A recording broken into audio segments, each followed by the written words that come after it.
bersama di channel YouTube BPLPBNI. Terima kasih kepada pemirsa setia channel YouTube BPLPBNI. Nah, di sini nih sudah ada Bang Ilham Saputra selaku komisioner KPU RI. Nah, terima kasih Bang, kami sudah diterima dengan hangat di ruangan Abang. Untuk kesempatan pada kali ini, kita akan membahas seputar esensi politik dalam kontestasi kekuasaan. Nah, mumpung tahun ini tahunnya pilkada, setiap daerah akan melakukan pemilihan kepala daerah, otomatis esensi politik itu gimana sih? Jangan sampai ada kecurangan. Menurut buku Prancis Fukuyama kan tentang politik identitasnya, bahwasanya esensi yang mendasar tentang politik identitas itu adalah soal ketidakadilan, bukan persoalan agama, suku, dan ras. Mungkin untuk itu kita coba minta pemaparan oleh Abang Ilham Saputra tentang esensi politik yang sebenarnya, Bang. Waktu dan tempat kami persilakan. Ya, sebetulnya kan politik itu hanya tools ya tools untuk memperoleh kekuasaan. Ada para pengamat mengatakan seperti itu. Ada juga kemudian yang mengatakan bagaimana setiap orang berkumpul untuk memperoleh tujuannya. Bagaimana caranya untuk memperoleh tujuannya? Dia menggunakan politik sebagai untuk mencapai kekuasaan atau mencapai tujuannya. Karena untuk mencapai tujuannya tentu saja diperlukan kekuasaan, di mana kekuasaan itu nanti bisa mendistribusikan berbagai macam regulasi, bisa mendistribusikan berbagai macam perangkat-perangkat kebijakan yang nanti bisa mensejahterakan masyarakat, bisa kemudian memastikan bahwa kelompok tersebut dapat tercapai tujuannya. Nah, sebetulnya kan itu esensi dari politik sebagai kalau kita kaitkan dengan manusia sebagai makhluk sosial, ya, bahwa mereka saling membutuhkan satu sama lain, bahwa mereka berkomunikasi satu sama lain, mereka mempunyai needs yang ada yang sama, ada yang tidak, gitu ya. Nah, dinamika antara yang sama dan tidak ini tentu saja banyak hal yang muncul terjadi di kontestasi politik. Ya, pengalaman Indonesia dalam berpolitik tentu saja bisa kita lihat pada masa parlementer lalu. Ya, di masa parlementer itu dinamika politik begitu luar biasa, di mana pertempuran ideologi begitu sangat kuat. Ya, Masyumi dengan PKI, Masyumi dengan PNI. Bagaimana Anda bisa lihat betul-betul mereka bekerja secara politik itu berdasarkan need yang sama, ya, antara kader-kader Masyumi yang kemudian mempertahankan ideologi Islam begitu kuat. Kalau kita baca tentang perdebatan Piagam Jakarta, itu juga sangat kuat sekali, sangat penting sekali antara kepentingan atau kemudian perdebatan kaum nasionalis dengan kaum agama, yang bisa kita katakan Masyumi dengan PNI, ya, kemudian juga perdebatan tentang berbagai kebijakan tentang persoalan-persoalan politik di Indonesia, baik itu membahas soal regulasi, baik itu membahas soal kebijakan-kebijakan militer dan sebagainya. Nah, ini tentu saja buat saya bahwa sebagai manusia, sebagai kaum muda tentu saja kita harus paham politik. Kita harus mengetahui secara detail bagaimana politik itu bekerja, ya. Bagaimana politik itu mampu, ya, kemudian mensejahterakan atau kemudian membuat masyarakat bisa tersejahterakan, gitu ya. Dalam artian begini, bahwa sekali lagi kalau kita bicara soal demokrasi, kita bicara politik, ya. Demokrasi esensinya adalah mensejahterakan rakyat, esensi dari demokrasi. Walaupun belum ada penelitian yang sangat detail tentang kaitan demokrasi dengan kesejahteraan.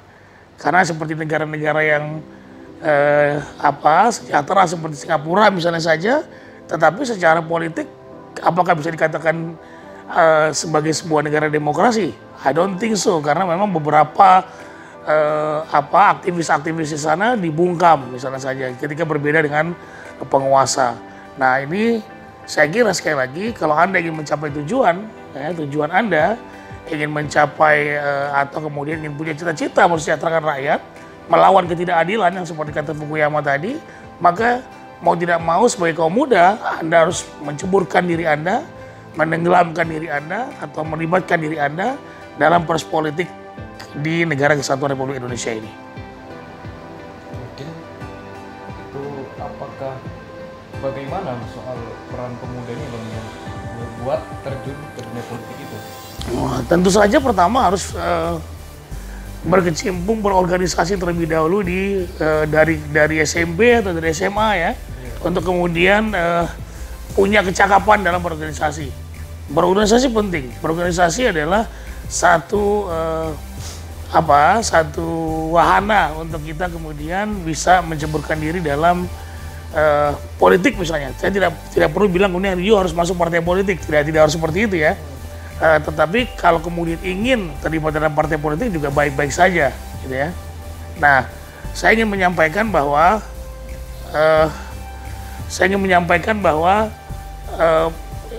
you tidak harus kemudian terlibat dalam partai politik untuk kemudian menenggelamkan diri atau menceburkan diri dalam politik. Banyak hal yang kemudian bisa Anda lakukan. Pertama adalah melakukan misalnya saja sebagai anak muda tentu saja melawan ketidakadilan, ya. Banyak masyarakat yang saat ini sedang tertindas, ya. Banyak masyarakat yang kemudian melawan ketidakadilan, entah itu dari penguasa, entah dari kekuatan-kekuatan lain yang perlu advokasi dari kita misalnya. Nah, sebagai anak muda, nah tentu saja itu adalah proses politik yang kita lakukan untuk kemudian membebaskan masyarakat dari ketidakadilan. Nah, jadi harus punya visi terlebih dahulu. Bagaimana punya visi itu? Dengan membaca, ya. Iqra kata Al-Quran, ya. Karena Iqra ini penting untuk kemudian membentuk karakter kita, ya. Kemudian membentuk pemikiran kita itu mau kemana sebetulnya, ya. Bacaan-bacaan buku itu menjadi gizi buat kita untuk kemudian memperkuat kita dalam tadi. Kalau you kemudian punya bacaan-bacaan yang kemudian nanti membuat Anda terangsang, tanda kutip ya, untuk melawan ketidakadilan, itu sangat baik sekali, ya. Banyak kader-kader HMI yang terlibat dalam melawan ketidakadilan itu. Kalau kita baca, banyak sekali abang-abang kita yang terlibat pada masa Orde Baru lalu atau pada masa sekarang dan sebagainya. Nah, tentu saja ini harus butuh pembekalan, butuh diskusi-diskusi panjang. Tidak hanya kemudian bicara kita tidak punya modal intelektual untuk itu. Modal intelektual menjadi sangat penting, gitu. Dan kalau melihat tentang perpolitikan, bisa nggak diperbandingkan Bang, tentang kondisi politik Orde Lama, Orde Baru dengan reformasi? Nanti kita mencari perbandingan. Sebetulnya masyarakat nih kenapa sih mesti berpolitik? Itu tujuannya. Iya. Ya kalau kita kaitkan dengan Orde Lama, tentu saja kita bisa melihat bahwa demokrasi saat itu demokrasi yang tidak sehat. Kenapa saya bilang tidak sehat? Pertama adalah banyak pembungkaman, ya, pembungkaman terhadap orang-orang yang kemudian tidak setuju dengan penguasa saat itu. Kemudian penguasa melanggengkan kekuasaannya dengan kemudian membuat semacam regulasi-regulasi, ya, atau konstitusi bahwa menjadi presiden seumur hidup misalnya saja. Nah, itu adalah pendangkalan demokrasi, ya. Oleh karenanya muncul orang-orang yang tidak puas, ya, kepada kepemimpinan Soekarno, karena Pak Karno sangat kuat secara politik, maka harus dilawan juga secara politik, gitu ya. Maka muncul beberapa organisasi-organisasi anak muda ketika itu. Ada Kesatuan Aksi Mahasiswa Indonesia, ada juga Kesatuan Aksi Pelajar Indonesia saat itu, yang kemudian memberikan perlawanan terhadap Pak Karno saat itu. Ada Tritura, ya, muncul Tritura, 3 tuntutan rakyat. Ketika itu ada turunkan harga, dan terakhir salah satu bubarkan kabinet 100 menteri, dan terakhir adalah bubarkan PKI. Nah, jadi itu adalah bentuk perlawanan orang-orang yang kemudian membaca, orang-orang yang kemudian berjamaah secara struktur, ya, kemudian bekerja dengan baik, berdiskusi, akhirnya kemudian memunculkan perlawanan-perlawanan itu. Nah di Orde Baru lain lagi, ya Orde Baru kita melawan kekuasaan yang sangat kuat, ya sangat kuat, karena ada militer di situ, ada Presiden Soeharto yang secara politik juga sangat kuat, kemudian sistem politik Orde Baru yang kemudian menurut kita sangat tidak demokratis, ya, karena ketika itu hanya ada 3 partai.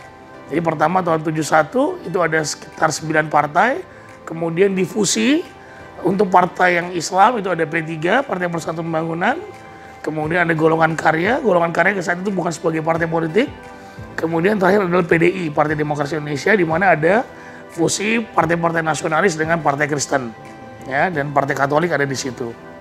Nah, jadi fusi itu terkesan dipaksakan, ya, agar kemudian partai menjadi lebih sederhana. Sebenarnya partai sederhana itu baik, tetapi kalau dipaksakan juga tidak baik. Itu dengan kebijakan-kebijakan lain.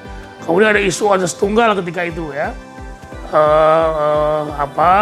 sampai kemudian HMI juga pecah ketika itu tahun 80-an. Dan banyak sekali kebijakan-kebijakan represif yang diberlakukan saat itu. Bahkan ada juga NKKBKK, di mana normalisasi kehidupan kampus, ya, yang kemudian mahasiswa tidak lagi tidak lagi concern dengan persoalan-persoalan politik.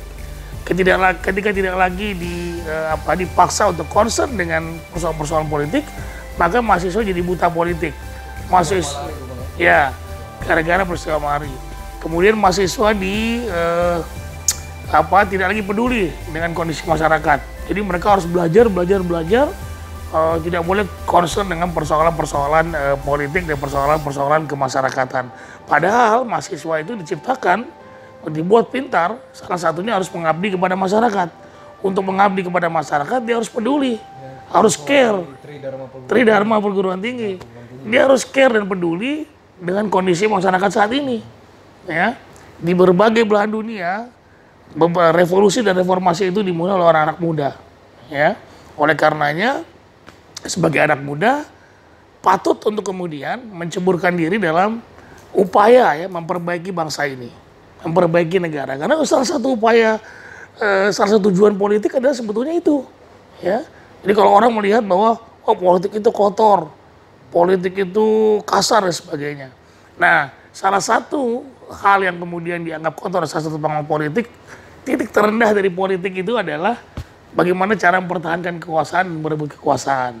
Nah, kalau kita lihat kan banyak nih kondisi-kondisi dalam perebutan kekuasaan sangat kasar, ya. Ada revolusi yang kemudian mengorbankan sekian banyak orang.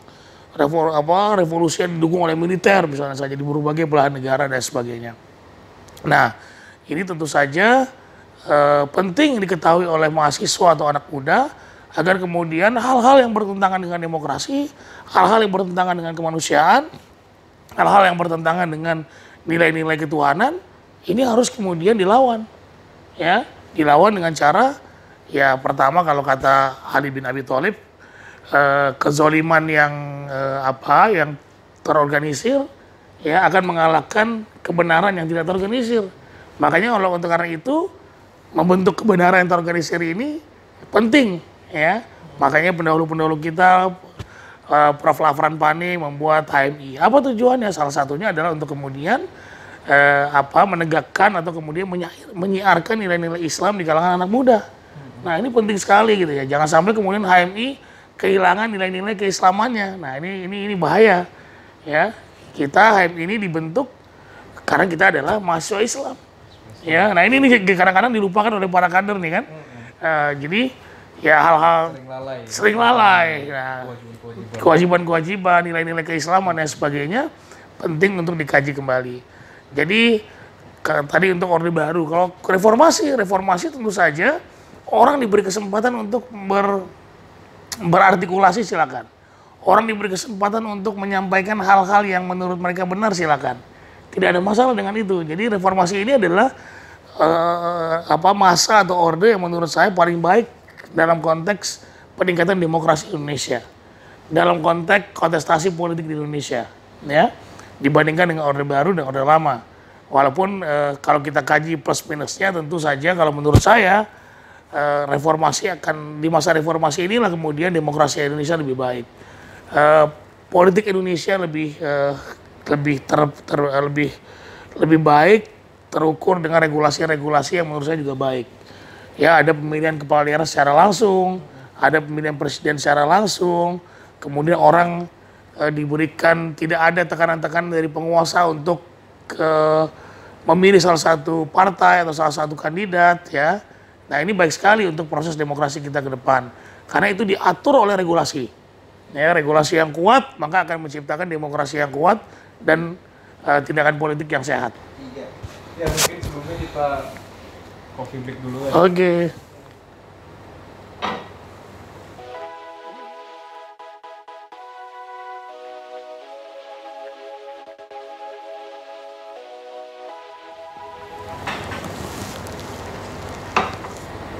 Sudah dipaparkan tentang kondisi perpolitikan Orde Lama, Orde Baru, dan Reformasi. Nah, yang menarik ini kan pada tahun 2024 ke depan nih kan partai politik itu sedang menggodok soal ambang batas, di mana ada partai politik yang 7%, ada yang 5%, bahkan ada yang bertahan di 4%.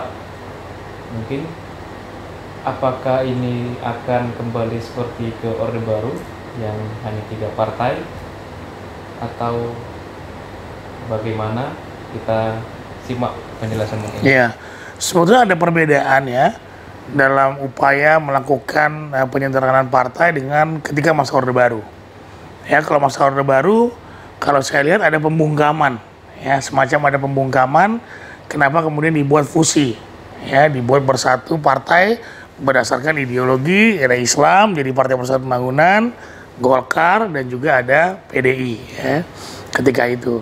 Nah, kalau sekarang konteksnya adalah kemudian agar proses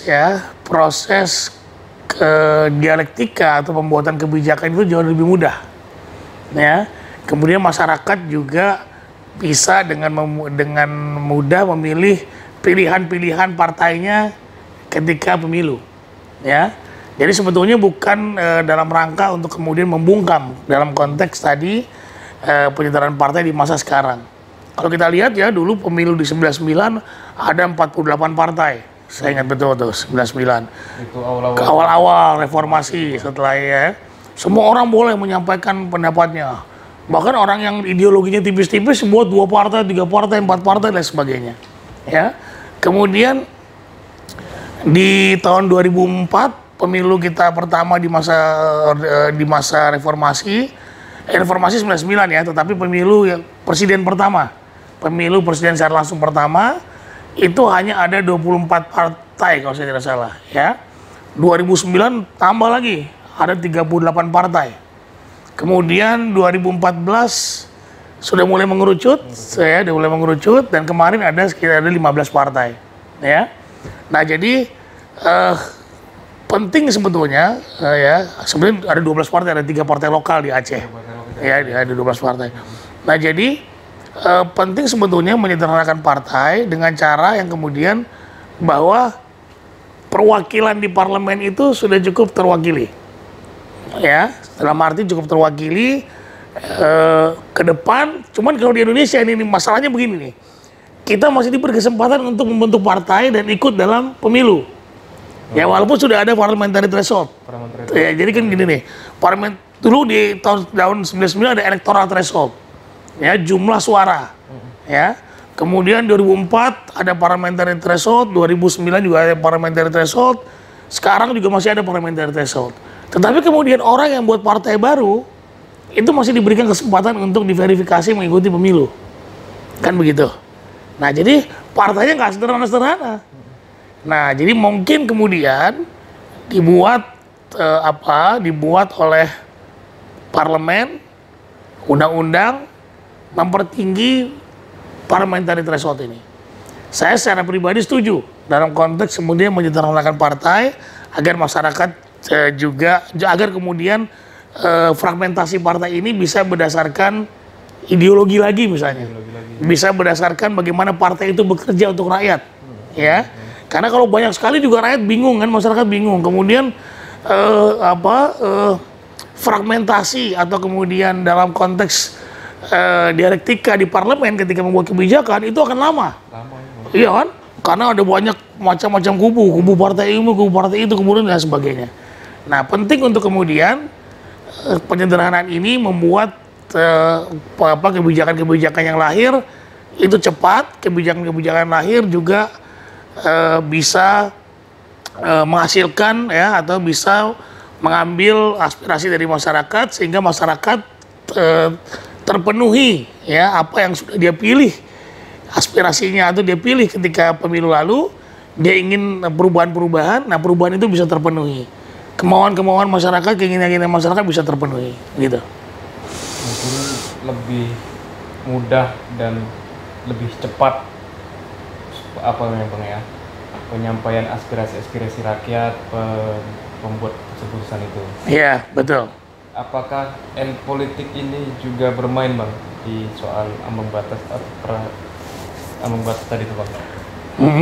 Apakah elit politik ini bermain pada kontestasi? Ya pasti, itu tidak bisa kita pungkiri ya. Ya dalam konteks pembuatan peraturan perundang-undangan tentu saja elit politik bermain ya, sesuai dengan keinginan-keinginan atau kemudian sesuai dengan apa yang mereka perjuangkan. Pasti itu bermain. Nah, tinggal bagaimana? Nah, ini pentingnya. Kita anak muda atau kelompok-kelompok di luar parlemen membuat desakan-desakan, melakukan pengawasan-pengawasan terhadap kinerja parlemen. Salah satunya adalah dalam proses pembuatan regulasi. Apakah proses pembuatannya terbuka? Ya, apakah kemudian sudah dikomunikasikan kepada masyarakat atau kepada rakyat? Karena rakyat nanti yang akan kemudian terkena imbas dari kebijakan-kebijakan atau regulasi-regulasi yang dilahirkan oleh para elit politik. Nah, penting untuk kita kemudian memahami politik itu. Karena setiap isu kebijakan-kebijakan yang keluar, tentu saja ya itu akan berimbas kepada kita sebagai rakyat. Undang-undang apa misalnya? Undang-undang pendidikan. Ya, kalau misalnya undang-undang pendidikannya biayanya mahal, tentu yang berimbas adalah kepada masyarakat. Ya, tentang undang-undang pemilu, undang-undang mineral, undang-undang pertanian dan sebagainya. Yang penting untuk kita kemudian dari berbagai latar belakang untuk concern dan peduli terhadap proses lahirnya sebuah kebijakan. Ya, karena setiap kebijakan kita itu kan melibatkan pemerintah dan juga parlemen. Ya, parlemen dimintai persetujuannya, dimintai tanggapan-tanggapannya dan bagaimana mau gimana. Jadi biasanya ada namanya DIM, daftar inventaris masalah antara parlemen dengan pemerintah pada pointer-pointer peraturan perundang-undangan yang akan dikeluarkan. Nah, ini penting, makanya ada Perludem, ada Netgrid, ya, ada KIPP dan sebagainya sebagai NGO. Dan dalam sebuah teori NGO itu adalah bagian dari ekstra parlementer. Ya, dalam proses sistem politik dia dihitung. NGO itu dihitung, non-government organization itu dihitung sebagai sebuah kekuatan yang bisa mempengaruhi kebijakan-kebijakan. Ya, nah, tinggal bagaimana kemudian kebijakan-kebijakan ini akan keluar seperti apa, akan kemana kebijakan-kebijakan ini. Nah, jika memang kebijakan-kebijakan ini baik untuk rakyat, kita support. Tetapi kalau kira-kira ada yang melenceng ya, nah dan sebagainya. Nah, ini penting untuk kemudian diawasi ya dan disampaikan kepada rakyat. Wah, ini parlemen mengeluarkan kebijakan-kebijakan yang tidak sesuai dengan kehendak masyarakat, misalnya seperti itu. Apakah peran dari organisasi akan tergeser dengan NGO itu, Bang? Sebetulnya tidak ya, karena organisasi mahasiswa. Iya, sebetulnya tidak. Kalau memang itu fase-fasenya muncul seperti itu, kayak saya misalnya saja ya, masuk organisasi mahasiswa dulu, baru kemudian ke NGO. Jadi sebetulnya tidak, justru fase mahasiswa itu adalah fase pembelajaran kita di internal kemahasiswaan terlebih dahulu. Ya, bagaimana kita digodok dalam konflik internal misalnya saja. Nah, itu bagus untuk kita dewasa. Ya, tetapi juga mahasiswa tidak perlu takut juga untuk kemudian mempelajari bagaimana kebijakan-kebijakan itu lahir. Tentu saja dengan membuat kajian-kajian. Kenapa ini boleh, kenapa ini tidak boleh. Jangan asal ngomong gitu ya. Jangan asal melawan dan sebagainya. Perlu ada semacam paper gitu ya, paper yang kemudian secara akademis bisa dipertanggungjawabkan tentu saja untuk kemudian kita bandingkan dengan bagaimana kebijakan-kebijakan yang akan keluar. Nah, NGO biasanya melakukan seperti itu. Dia buat FGD, forum group discussion ya, yang terbatas kepada para ahli-ahli, kita minta pendapatnya seperti apa. Kemudian nanti uji publik ya, sama seperti kemudian ketika KPU membuat peraturan KPU, kita buat uji publik dulu, kita buat FGD dan sebagainya, kita menerima masukan, baru kemudian kita serahkan kepada Kumham untuk diundangkan ya, karena peraturan KPU jadi kewenangan kami. Nah, jadi sekali lagi bahwa penting untuk kemudian teman-teman mahasiswa banyak mempelajari, membuat kajian-kajian akademik terkait dengan sebuah kebijakan-kebijakan yang akan dikeluarkan oleh DPR maupun pemerintah, ya, baik dari hal ekonomi, dari hukum dan lain sebagainya. Nah, kan sama-sama kita ketahui Bang, tahun ini kan tahun-tahunnya politik juga, Iya. karena pemilihan kepala daerah di akhir tahun ini. Soal kesiapan penyelenggara gimana Bang? Kemarin kan kami sudah merekam bagian soal di Bawaslu kan Bang. Pihak Bawaslu siap gak siap, harus siap juga Iya. menimbang karena akan terjadi banyak fungsi kekosongan kepala daerah dan pemerintah belum sanggup buat mengatasi kekosongan melalui PLT-nya Bang. Iya. Mungkin dari pihak KPU bagaimana Bang? Kalau KPU ini kan sama seperti Bawaslu ya, dia penyelenggara pemilu yang bekerja secara peraturan undang-undangan yang ada. Ya, sudah terbit Perpu nomor 2 tahun 2020 di mana pilkada akan diselenggarakan pada bulan Desember tahun 2020 yang akan datang di tengah pandemi seperti saat ini. Ya, tentu saja KPU kemarin sudah menyampaikan kepada DPR bahwa penting untuk kami menyiapkan alat pelindung diri bagi petugas kami yang langsung terjun ke lapangan. Karena beberapa tahapan-tahapan pilkada ini kan juga sangat sangat langsung berhubungan dengan masyarakat. Misalnya saja verifikasi dukungan dari calon perseorangan misalnya saja. Nah, ini juga penting untuk kita lihat bahwa penyelenggara kami langsung muncul door to door, mengumpulkan masyarakat, apakah benar Anda mendukung calon ini, calon itu, calon ini gitu kan. Diverifikasi benar dan sebagainya. Itu kan langsung tentu tatap muka ya. Bisa langsung tatap muka, bisa daring dan sebagainya. Tetapi sekali lagi makanya kenapa kemudian kami ngotot untuk kemudian ada APD, alat pelindung diri bagi para petugas kami di seluruh level. Nah, makanya ada tadinya kan di pilkada ini hanya dibiayai oleh APBD. Nah, dalam undang-undang pilkada juga disebutkan bisa dibantu oleh APBN. Sehingga kami ngotot kepada Kementerian Dalam Negeri dan Kementerian Keuangan agar pemerintah bisa mensupport kami terkait dengan anggaran pengadaan alat pelindung diri ini. Gitu ya. Jadi nanti seluruh tahapan itu kita buat sedemikian rupa ya, agar kemudian jadi kita buat nanti harus mengikuti protokol COVID-19 yang sangat ketat. Ya, pakai masker, bawa hand sanitizer, kemudian vitamin harus ada dan sebagainya. Kita juga bekerja sama dengan kementerian-kementerian terkait, dengan gugus tugas dan Kementerian Kesehatan agar kami nanti disupport dalam setiap proses tahapan penyelenggaraan kita. Kalau dalam kampanye mungkin tidak menjadi masalah itu, atau dalam kampanye kemudian kita sarankan agar nanti misalnya di satu gedung gitu ya, mereka mau ketemu satu gedung, nah itu harus setengah dari kapasitasnya orang yang datang. Karena kan kalau protokol COVID maka harus ada physical distancing misalnya ya. Bisa juga mereka menggunakan media sosial dengan baik gitu ya. Atau nanti kita juga siapkan alat-alat peraga kampanye buat mereka ya.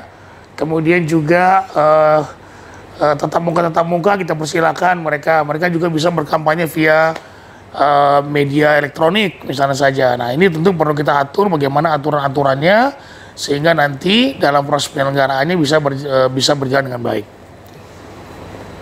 Nah, gini Bang, kan ini kita belum mengetahui nih pandemi COVID-19 ini berakhirnya kapan. Sementara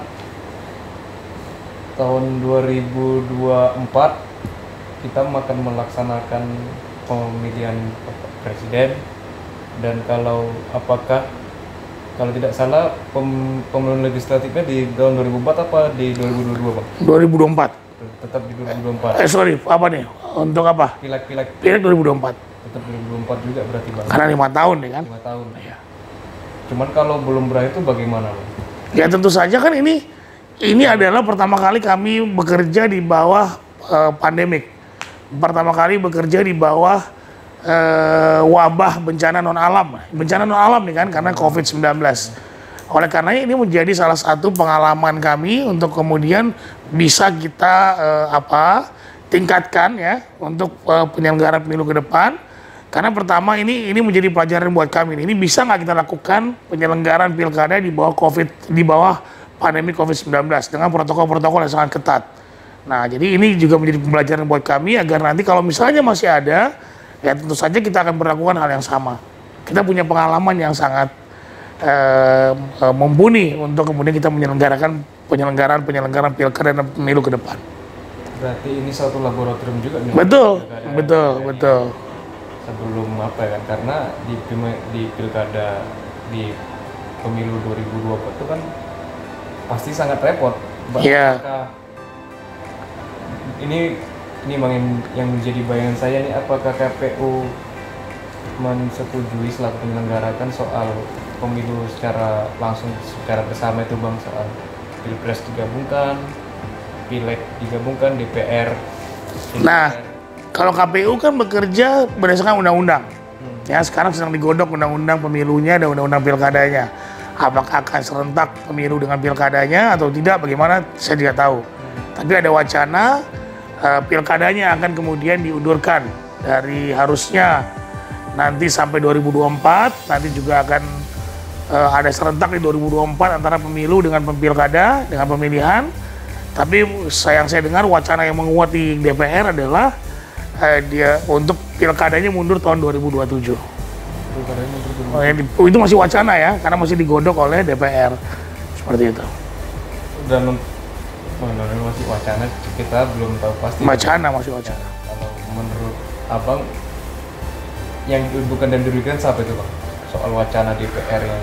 Ya, saya belum tahu ya, karena sebagai KPU saya tidak bisa bicara soal itu. Tetapi sekali lagi bahwa ya marilah kita kemudian sampaikan masukan-masukan tadi terkait dengan pembuatan kebijakan, kan gitu saya bilang. Para NGO, kelompok mahasiswa silakan saja buat masukan-masukan agar kemudian skema atau kemudian format dari penyelenggaraan pemilu kita ini bisa berjalan dengan baik, lebih baik dan lebih baik lagi dan demokratis. Nah, mungkin itu Bang, ini yang mungkin yang terakhir tadi dari saya kan. Dan ini mungkin pertanyaannya lebih buat ke adik-adik HMI. Pan Abang dan apa sih yang ingin Abang sampaikan kepada kader-kader HMI di Indonesia, baik kader maupun alumni HMI? Karena ini kan tidak ditutup oleh kader HMI, namun juga alumni HMI juga Bang. Dan semoga para masyarakat umum juga bisa menonton ini Bang. Ya. Mau menonton ini kan artinya apa ya, di channel YouTube kita ini sudah mampu menyebar ke masyarakat luas. Kepada teman-teman mahasiswa, adik-adik HMI dan masyarakat anak-anak muda ya yang lain, mari berproses dari sekarang, ya, berproses dalam rangka Anda semua, antum semua, ya, sebagai anak muda dibutuhkan negara ini, ya, dari berbagai bidang. Jadi kalau kata Rasulullah, ya, orang yang paling baik adalah orang-orang yang bermanfaat bagi orang lain. Makanya dari sekarang silakan Anda kemudian